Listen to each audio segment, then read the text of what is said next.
kita bakal membahas tentang risalah Rabi'ah Al-Adawiyah yang saya baca dari buku yang berjudul Tuhan Haramkanlah Surgamu Bagiku. Ini buku yang diterbitkan oleh pengurus Majelis Dzikir dan Sholawat Wali Songo, di mana buku ini ditulis oleh 3 penulis.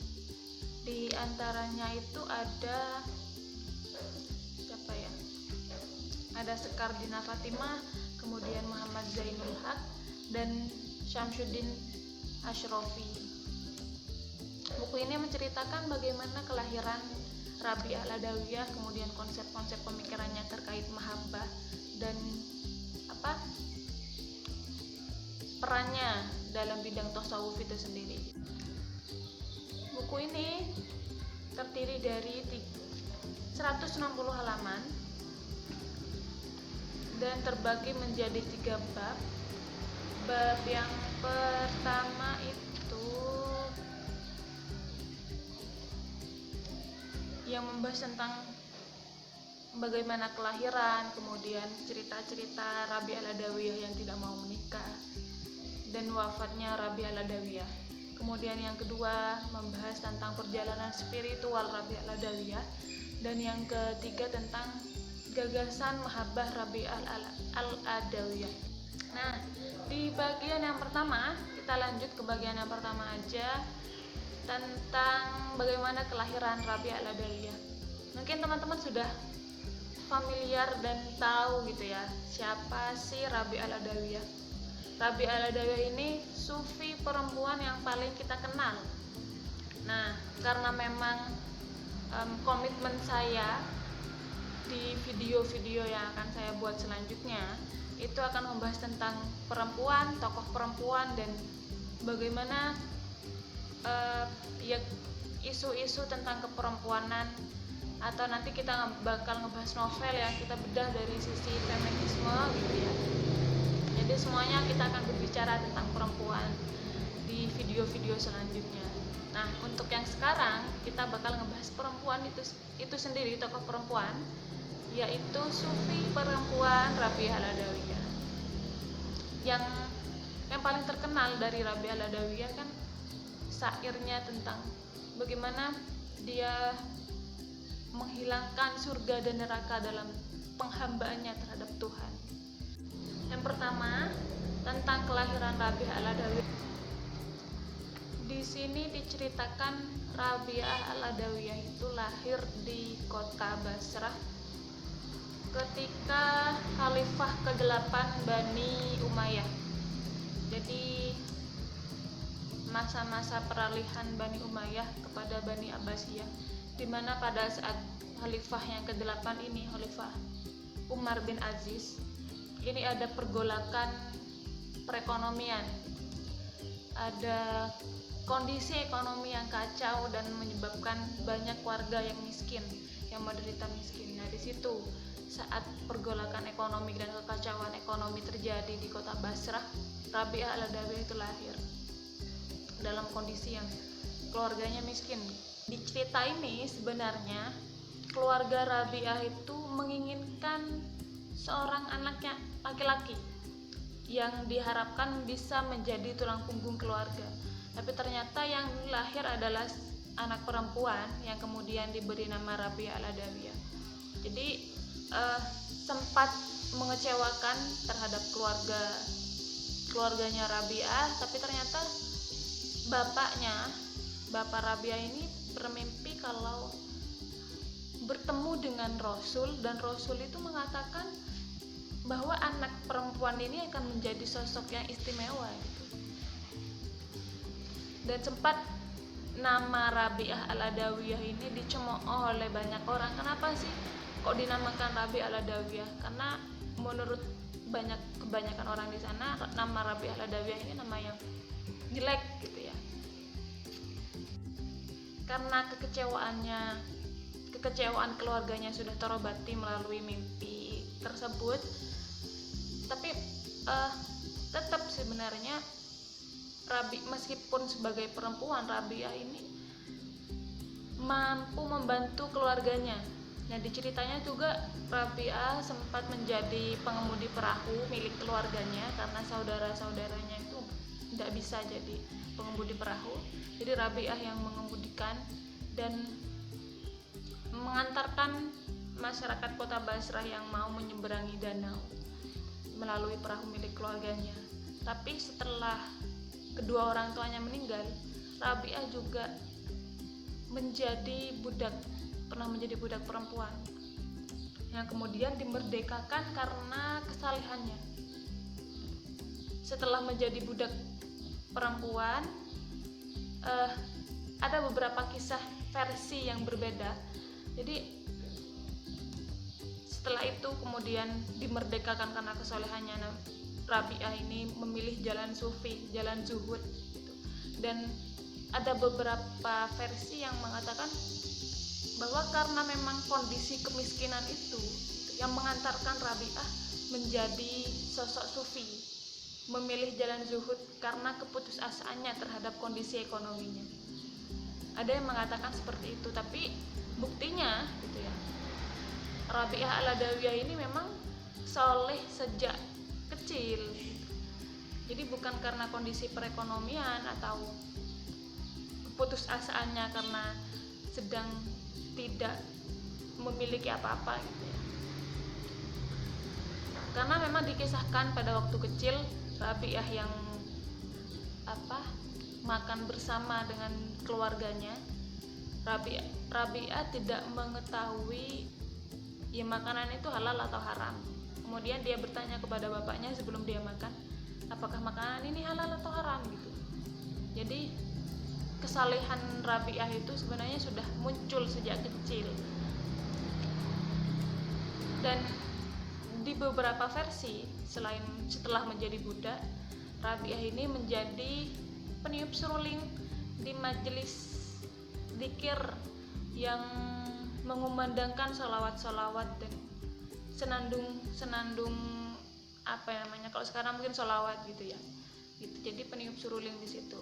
Dan itu yang kemudian mengantarkan Rabi'ah menjadi seorang yang zuhud, menjadi sufi. Karena melalui musik itulah kemudian Rabi'ah menemukan kesejatian diri dan kesejatian Tuhan. Jadi sebenarnya musik ini enggak cuma dimulai dari sufi-sufi yang lain gitu, seperti Rumi dan lain sebagainya. Dan ternyata di Rabi'ah juga mengangkat musik sebagai perantara perjalanannya menuju kesufiannya. Karena ya sama sebenarnya sama yang lain, kalau kesejatian musik adalah bagaimana dia mengantarkan kontemplasinya kepada berpikir atas kesejatian diri dan kesejatian Tuhan. Jadi musik memiliki pengaruh yang besar ya, terhadap jalan sufi setiap sufi. Ya, memiliki pengaruh besar terhadap kecintaan gitu. Apa sih? Sulit membahasakan. Ya gitulah ya. Musik memiliki pengaruh besar terhadap sufi.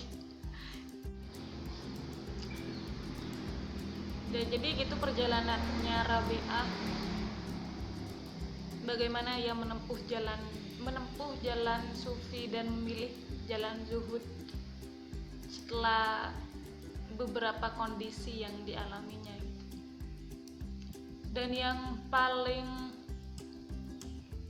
membuat kita tercengang-cengang yang kisah perjalanan Rabi'ah al-Adawiyah menjadi sufi, yang paling memukau itu adalah pilihan hidupnya terkait dia tidak mau menikah karena ini ya sesuai dengan konsep mahabbahnya Rabi'ah itu sendiri gitu ya. Jadi konsep mahabbahnya Rabi'ah al-Adawiyah yang cinta tanpa pamrih dan jalan zuhudnya itu memang tidak mau tidak mau dan menjauhi hal-hal yang berpotensi untuk mengalihkan pikirannya dengan kekasihnya, yaitu Tuhan Allah. Makanya sampai dia tidak mau menikah dan menghindar dari nafsu-nafsu yang bersifat duniawi. Dan mungkin Rabi'ah ini menganggap menikah adalah sebuah hasrat yang akan mengalihkan perhatiannya terhadap kecintaannya dan hubungannya, harmonisnya dengan Tuhan gitu. Jadi dari Rabi'ah yang tidak mau menikah ini, Rabi'ah memiliki saham besar dalam memperkenalkan bagaimana cinta kepada, memperkenalkan jalan baru gitu ya, bagaimana jalan cinta terhadap Tuhan, bahwa ia kekasih yang benar-benar murni tanpa dia tidak mau dan meninggalkan nafsu-nafsu selain berkhulwat dengan Tuhan. Jalan tasawuf milik Rabi'ah ini dianggap sebagai pemurnian terhadap tasawuf itu sendiri, di mana konsep cinta yang murni, yang tanpa pamrih dan mengabaikan janji surga dan neraka. Jadi kalau kenapa gitu ya Rabi'ah tidak mau menikah, karena memang konsep mahabbahnya ya seperti itu gitu. Jadi konsep mahabbahnya Rabi'ah itu kalau di buku ini memberikan pengertian sebagai berikut. Jadi memeluk kepatuhan dan memelas kepada Allah Subhanahu wa taala, kemudian menyerahkan seluruh dirinya kepada Tuhan, kepada Allah gitu ya, dan mengosongkan hati dari segala hal kecuali perhatiannya terhadap Tuhan. Makanya karena memang menikah itu nanti akan menimbulkan dan mengisi hatinya gitu terhadap hal-hal selain Allah, jadi jalan tidak menikah dipilih oleh Rabi'ah al-Adawiyah. Jadi ini yang kemudian membuat Rabi'ah al-Adawiyah menjadi sufi yang masyhur sampai saat ini. Seperti itu. Sebenarnya padahal banyak ya di cerita ini yang mengisahkan sufi laki-laki yang mau melamar Rabi'ah al-Adawiyah tapi ditolak dan ya banyak terjadi penolakan diri terhadap lamaran-lamaran. Bahkan orang-orang soleh dan tersoleh pada masa itu pun Rabi'ah tidak enggan untuk menerimanya. Diceritakan di buku ini ada beberapa sufi yang berniat baik melamar Rabi'ah al-Adawiyah. Nah, di sini salah satunya sufi terkemuka, ada juga Hasan Basri, kemudian ini Abdul Wahid bin Zaid yang suatu saat melamar Rabi'ah, kemudian jawaban Rabi'ah seperti ini.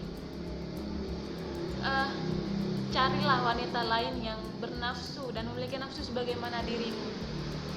Apakah kamu tidak melihat ada birahi? Apakah kamu tidak melihat tidak ada birahi dalam diriku? Jadi Rabi'ah ini sudah tidak punya nafsu untuk menikah dengan orang lain. Ya mungkin karena pernikahan itu juga akan mengalihkan halwatnya, kekhusyuannya dalam bercinta dengan Tuhan. Jadi Rabi'ah sudah memiliki peran dalam membongkar stereotip bahwa perempuan ini memiliki nilai-nilai atau memiliki spiritualitas yang rendah dibanding dengan laki-laki. Ya, selain sudah berhasil meruntuhkan pandangan mainstream tentang sufisme yang seksis, yang mengucilkan perempuan dari nilai-nilai spiritualitas yang tinggi. Ada dimensi feminisme yang bisa kita lihat juga ketika bagaimana Rabi'ah al-Adawiyah ini memutuskan dan menegaskan menolak laki-laki, dan ya ketegasannya untuk tidak menikah, meskipun pada waktu itu sudah banyak dilamar oleh sufi laki-laki yang bahkan paling terkenal sekalipun pada masa itu, seperti Hasan al-Basri itu. Ya, Rabi'ah sudah dianggap berhasil meruntuhkan nilai-nilai yang mengucilkan perempuan, termasuk dalam hubungan relasi sosial perempuan dan laki-laki, dan bagaimana pandangan mainstream masyarakat tentang spiritualitasnya perempuan seperti itu. Dari konsep mahabbahnya Rabi'ah al-Adawiyah ini ada banyak cerita di buku ini yang menunjukkan bagaimana cinta itu adalah nilai-nilai dan substansi dari spiritualitas seseorang. Pernah juga dikisahkan di buku ini ketika Rabi'ah al-Adawiyah itu sakit. Rabi'ah al-Adawiyah sakit dan seseorang memintanya untuk berobat. Kemudian Rabi'ah al-Adawiyah berkata, kalau aku berobat, bagaimana mungkin aku mau berobat ketika aku sakit? Itu adalah kehendak Tuhan, kehendak Allah. Berarti ketika aku berobat, itu aku menentang kehendaknya. Jadi dari situ bagaimana selain memang karena mencintai, dan cinta itu sendiri ada kepasrahan total Rabi'ah al-Adawiyah terhadap apapun yang sudah digariskan oleh Allah. Meskipun sakit, yaitu adalah kehendak Allah yang harus dinikmati. Bahkan tidak hanya karena sakitnya itu, selain karena memang dari sisi ekonomi pun Rabi'ah itu menolak hal itu.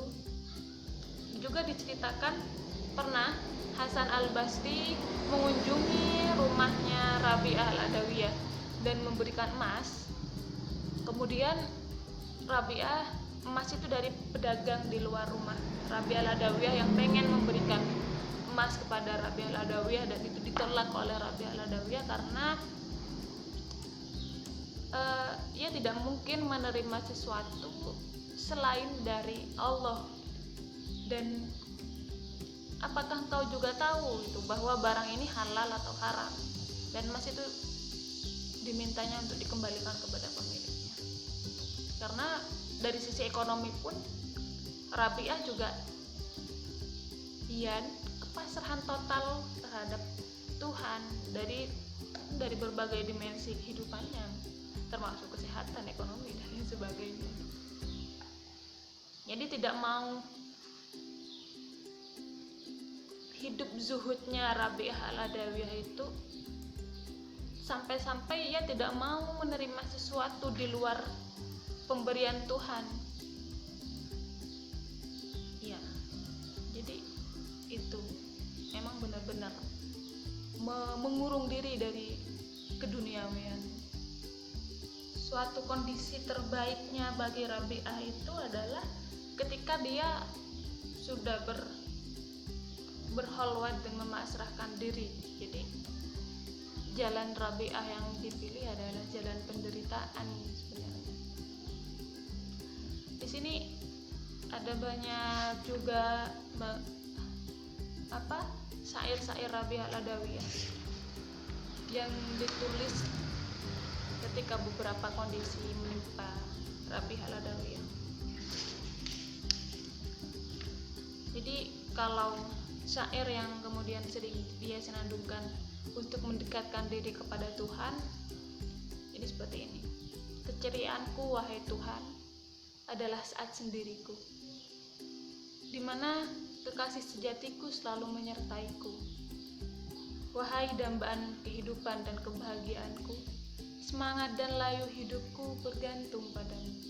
Wahai penyembah hati dan muara harapan, wujudkan kasih dan kerinduanku kepada dirimu. Jadi selain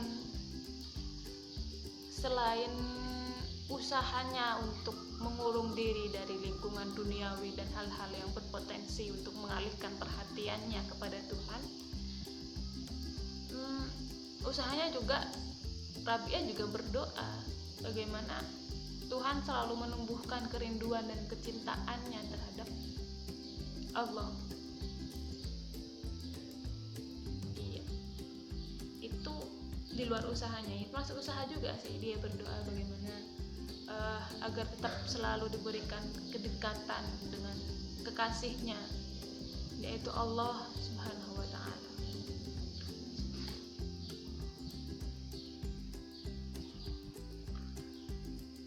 Ketika menjelang kematiannya, ini kan diceritakan juga bagaimana Rabi'ah al-Adawiyah ini wafat. Ketika menjelang kematiannya, Rabi'ah ini memang selalu menyediakan kain kafan di tempat sujudnya, karena ketika mau ya untuk memudahkan, dan beliau Rabi'ah ini tidak mau seorang pun menemaninya ketika menjelang dia mau meninggal, karena beliau tidak ingin sesuatu hal pun yang menghalangi malaikat untuk mencabut nyawanya. Jadi orang-orang di sekitar itu dianggap akan menghalangi malaikat untuk mencabut nyawanya. Jadi biarkan utusan Tuhan itu mencabut nyawaku dalam keadaan sunyi. Gitu. Dan sampai sekarang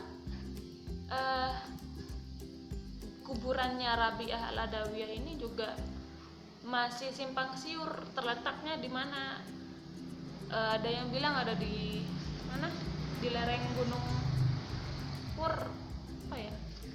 Kemudian ada yang bilang itu bukan kuburannya, tapi ada yang bilang di sini. Jadi ada banyak versi juga terkait kuburannya Rabi'ah al-Adawiyah.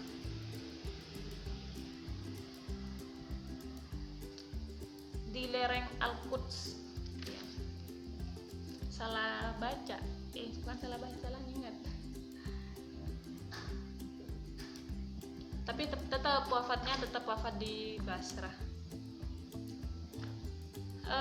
Selanjutnya, nah ini juga dikisahkan konsep pemikirannya Rabi'ah al-Adawiyah terkait mahabbah.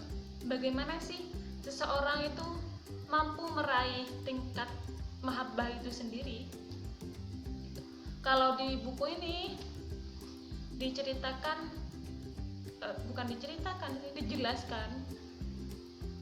konsep mahabbahnya Rabi'ah al-Adawiyah itu dimulai dari taubat.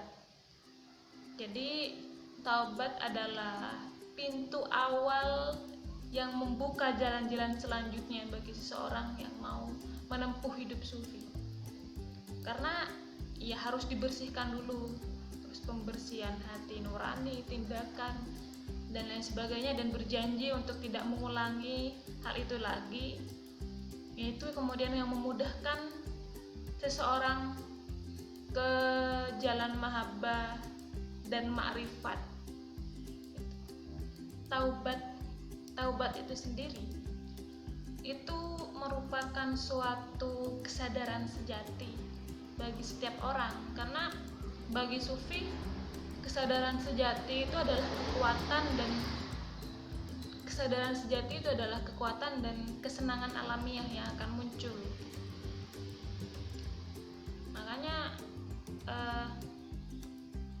sebelum mencapai titik puncak mahabbah itu kita perlu menyadarkan diri, sebenarnya saya ini siapa dan lain sebagainya, termasuk bagaimana perbuatan-perbuatannya sebelumnya. Jadi kesadaran sejati itu adalah kekuatan. Selain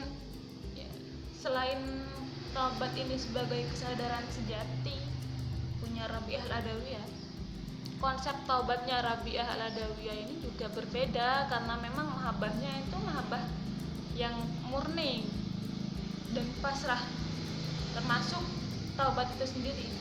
Jadi taubat itu memang harus benar-benar dinikmati dan itu murni, tulus dan penuh dengan kepasrahan total, dan itu merupakan kesempurnaan kita dalam menyembah Tuhan. Jadi kepasrahan total, kenikmatan-kenikmatan, bagaimana kita menikmati proses khalwat itu sendiri, itu adalah suatu persembahan yang sempurna. Karena kalau menurut Rabi'ah, Allah itu sesuatu yang sempurna yang perlu diberikan dan dipersembahkan, sesuatu yang sempurna juga, termasuk segala amal ibadah kita ya harus secara sempurna. Jadi itu Rabi'ah al-Adawiyah. Perbedaannya Rabi'ah al-Adawiyah ini terkait posisi mahabbah dan ma'rifat. Kalau Rabi'ah ini seseorang harus mahabbah dulu baru bisa menaiki tingkat ma'rifat. Jadi harus mencintai dulu, mencintai Tuhannya, kemudian dia bisa mengenal Tuhannya. Cinta dulu baru kenal. Kalau sufi-sufi yang lain seperti Al-Ghazali itu berpendapat kalau kita ma'rifat dulu baru mahabbah. Jadi mahabbah itu tingkatan terakhir, karena kita tidak mungkin mencintai tanpa kita lebih dahulu mengenal. Jadi ma'rifat dulu baru mahabbah. Di sini juga ada banyak lirik syair yang ditulis, lirik syairnya Rabi'ah al-Adawiyah, termasuk ketika bagaimana puncak tasawufnya dan puncak cintanya, tentang pembagian cinta. Aku mencintaimu dengan dua cinta, cinta yang timbul dari kerinduan hatiku dan cinta dari anugerahmu. Adapun cinta dari kerinduanku menenggelamkan hati berzikir padamu daripada selain kamu. Adapun cinta yang dari anugerahmu adalah anugerahmu yang membukakan tabir sehingga aku melihat wajahmu. Tidak ada puji untuk ini dan untuk itu bagiku, akan tetapi darimu segala puji baik untuk ini dan untuk itu. Jadi cinta itu karena diri dan karena memang sudah mendapat mungkin hidayah gitu ya. Jadi dari Tuhan itu sendiri, ada timbal balik. Begitu sekilas tentang perjalanan hidupnya Rabi'ah al-Adawiyah dan sekilas juga tentang mahabbahnya. Meskipun sebenarnya ada banyak buku yang mengangkat Rabi'ah al-Adawiyah dalam kisah-kisah mistisme Islam. Mungkin teman-teman bisa menemukan itu ya, dan membacanya sendiri. Jadi ini perempuan yang memilih jalan sufi. Itu saja bedah buku atau ngebahas tentang Tuhan haramkanlah surgamu bagiku, cerita cinta abadi Rabi'ah al-Adawiyah. Sampai ketemu di video selanjutnya, tetap tentang perempuan dan semua hal dari seluk-beluk perempuan. Mohon maaf apabila terdapat kekurangan. Assalamualaikum warahmatullahi wabarakatuh.